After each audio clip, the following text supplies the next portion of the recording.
El 13 de mayo de 2026 se estrenó el capítulo 6 de la cuarta temporada de Re:Zero. Regresamos a la acción e inesperadamente tuvimos el episodio nombrado de Julius, el caballero entre caballeros, y ya saben lo que significa. Además, pudimos conocer mucho mejor a la leyenda andante Raid Astria, así que como cada semana, te traigo mi análisis detallado del capítulo, en el que comentamos cosas que fueron omitidos de la novela ligera, datos curiosos y un poco de mi opinión. Este episodio adapta los capítulos 4 y 5 del volumen 22, pero antes que nada, ¡comencemos!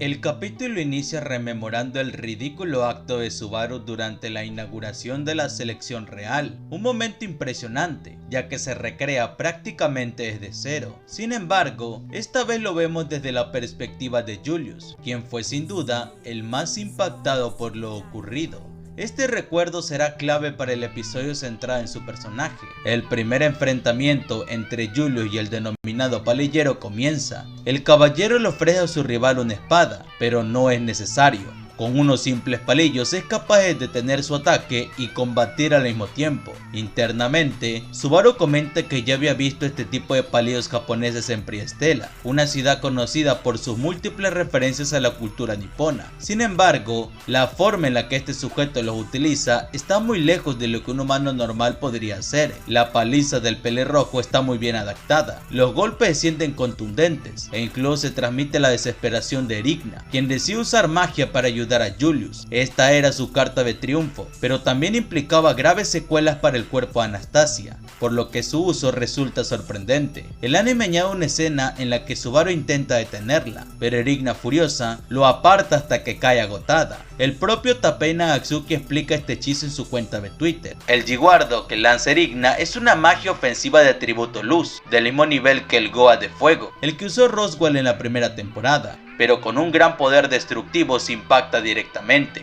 Aún así, el combate no dura ni 2 minutos. Probablemente para el palillero, la pelea contra Julius no fue más que un calentamiento. Como dato curioso, en la novela ligera, Emilia prepara su ataque justo cuando Julius es derrotado. En ese momento llega a un acuerdo con el palillero para superar la prueba. Consciente de que es imposible vencerlo por su fuerza, propone que, si logra hacerlo retroceder aunque sea solo un paso, se le considerará aprobada. Este combate también luce increíble en el anime. La animación aprovecha muy bien los encuadres y el movimiento. La forma en cómo usa Emilia su magia de hielo fue idea de Subaru, como ya se ha ido viniendo anticipando desde el arco 5, quien buscaba que ella sacara el máximo provecho de sus habilidades. Subaru revisa a Julius y Erigna, ambos no prestaban heridas graves, lo que confirma que el palillero no tiene intenciones de matarlos, porque, de haber usado la espada, habrían muerto fácilmente más de 100 veces. Subaru, al observar la pelea, siente impotencia al no poder ayudar, ya que el nivel del combate está en otra liga completamente distinta. El momento decisivo llega cuando el palillero toca el pecho de Emilia. Gracias a su mentalidad inocente, ella reacciona con fuerza y logra golpearlo. Crea unos guantes de hielo, haciéndolo retroceder y cumpliendo así las condiciones de victoria. Según palabras de Takei, ese golpe habría sido suficiente para matar a alguien como Subaru, pero para el palillero no presentaba un daño significativo. Con esto, Emilia supera el examen. Un detalle que el anime omite es que, debido a su felicidad,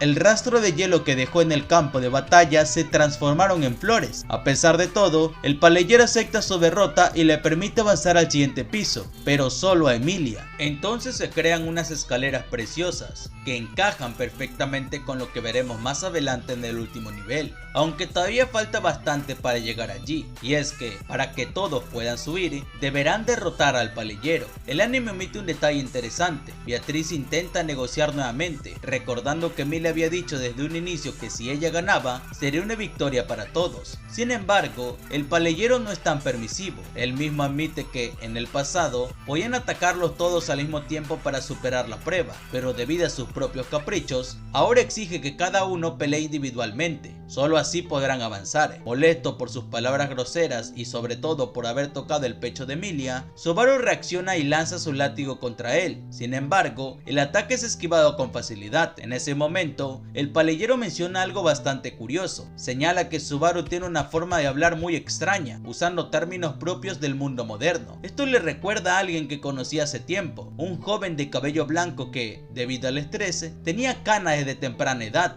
Esto abre una duda interesante. ¿Podría tratarse de una referencia a Flugel? Considerando la información que se revela más adelante, la conexión resulta bastante cuestionable, pero sin duda deja algo en que pensar. Y ya que topamos este tema, la forma de hablar del palillero es un detalle muy interesante de su caracterización. En japonés utiliza un lenguaje antiguo, con palabras que ya no se usan y expresiones como ome, lo que refuerza su personalidad. Sin embargo, esta matiz se pierde en gran medida en la traducción. Los subtítulos de Crunchyroll no hacen mucho por reflejarlo, mientras que algunas traducciones de fan sí intentan adaptarlo para marcar esa diferencia. Ante la situación, Mei le recomienda que bajen al siguiente piso. La mitad del grupo cayó inconsciente y la más fuerte apenas logró superar el examen. Como muestra de lo exigente que es, el palillero se molesta al escucharlos conversar y declara que el lugar está cerrado, no piensa pelear con nadie más ese día. En ese instante demuestra una fracción de su verdadero poder, liberando un aura tan abrumadora que hace que todos los presentes olviden incluso cómo respirar. Más tarde, el grupo se reúne con Ran y la ponen al corriente.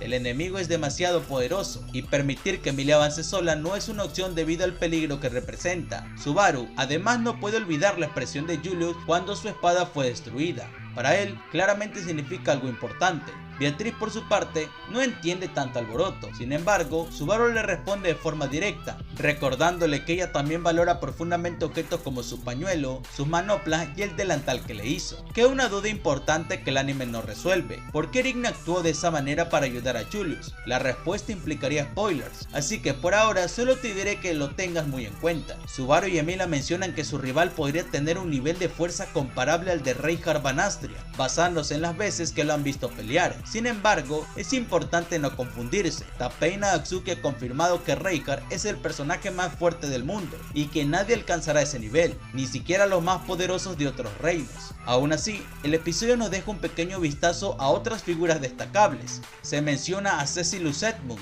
el más fuerte del imperio de Wallachia, a Alibel en la ciudad-estado de Kararagi, y como una gran sorpresa, al llamado príncipe loco del reino sagrado de Gusteco. Este último resulta especialmente interesante, ya que a diferencia de los anteriores, que tendrán un rol activo en los arcos 7 y 8, el príncipe loco aún no ha aparecido en la historia principal. De hecho, incluso Ran menciona que su apariencia es desconocida, y hasta ahora no contaba con un diseño oficial. Su única aparición previa es en el más reciente What If, Sasageru. Sobre esto, el propio Tapei comentó: "Oh, aquí hay una ilustración que solo se puede ver en este momento, ¿verdad? De hecho, exclusivamente para esta ocasión, le pedí al maestro Otsuka que prepare un personaje que aún no tiene diseño, así como las banderas de los países. ¡Qué lujo!". El episodio continúa con el despertar de Shaula y la revelación de la verdadera identidad del palillero, nada menos que Rey Astria, el primer santo de la espada, antepasado de Reinhardt y uno de los tres grandes héroes. Julius, siendo un experto en leyendas, parecía la mejor opción para idear un plan.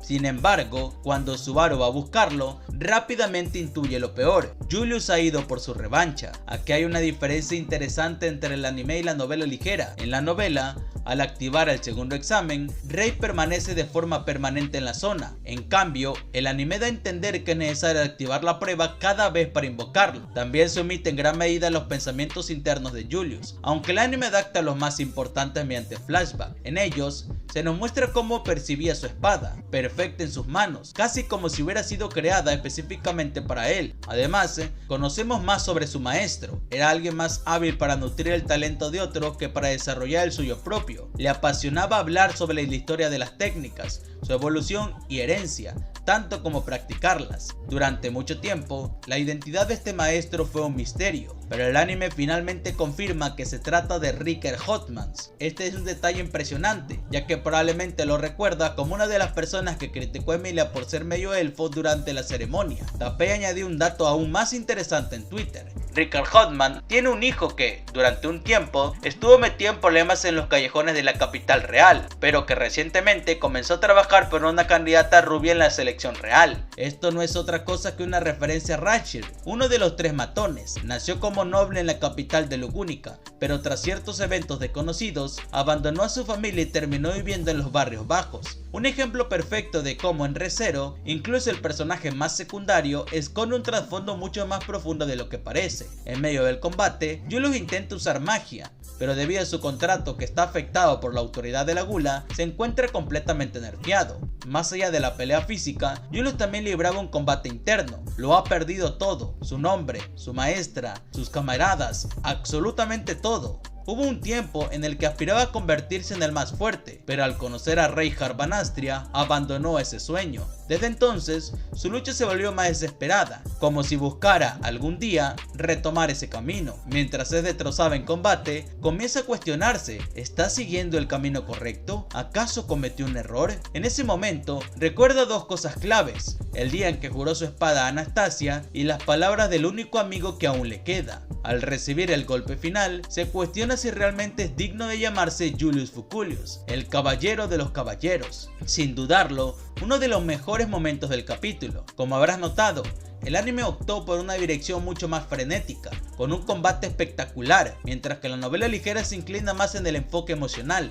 Personalmente, la versión del anime me resulta mucho más impactante. En ese punto, Subaru llega al rescate de Julius. Aquí se omite una pequeña interacción entre Reid. Subaru menciona su nombre, algo que molesta a Reid, quien preferiría mantenerlo oculto para hacer todo más divertido. Además, aclara que dejó con vida a Julius no por amabilidad, sino porque resultaría más humillante que sobreviva y recuerde cómo fue derrotado con unos simples palillos. Subaru no baja la guardia y antes de retirarse, Reid incluso le lanza un comentario provocador, pidiéndole que traiga a sus amigas más sexys. Como curiosidad, el parche de Reid Astria es meramente decorativo, no es que haya perdido un ojo. Mientras descendían, se nos revela que el grupo se había separado para buscar a Julius, pero Subaru entendió de inmediato que él habría ido a enfrentarse a Reid por su cuenta. En el camino, Subaru y Julius conversan sobre Reid. Según los registros históricos, hace 400 años existía un Reid mucho mayor, que junto a otros seres salvó el mundo. Las monedas lo representan como un hombre con edad, lo que sugiere que este Reid podría ser su versión joven.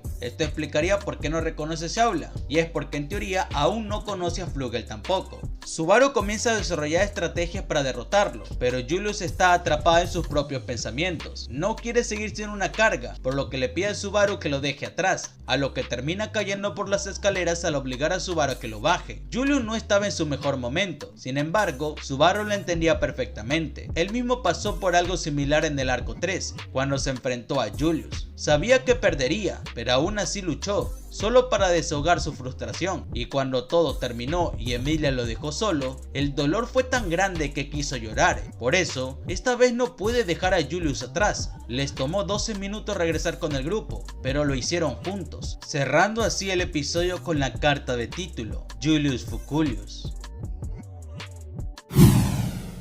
Y en fin, este fue mi análisis del capítulo 5 de la cuarta temporada, un episodio que, como pudiste notar, no tuvo demasiado contenido omitido y que además adapta uno de mis momentos favoritos del arco 6. Las escenas de combate fueron impresionantes y la dirección simplemente maravillosa, especialmente en el segundo round entre Julius y Reid. Mientras vemos un combate frenético, también se nos cuenta el pasado de Julius y el dilema que carga, culminando en un final conmovedor donde ambos amigos se apoyan. Eso hace que la escena se sienta aún más heroica, pero recuerda que esta es solo mi opinión, puedes dejarme la tuya en los comentarios. También puedes seguirme en Twitter y unirte al servidor de Discord para tener un contacto más directo conmigo. Y sin nada más que aportar,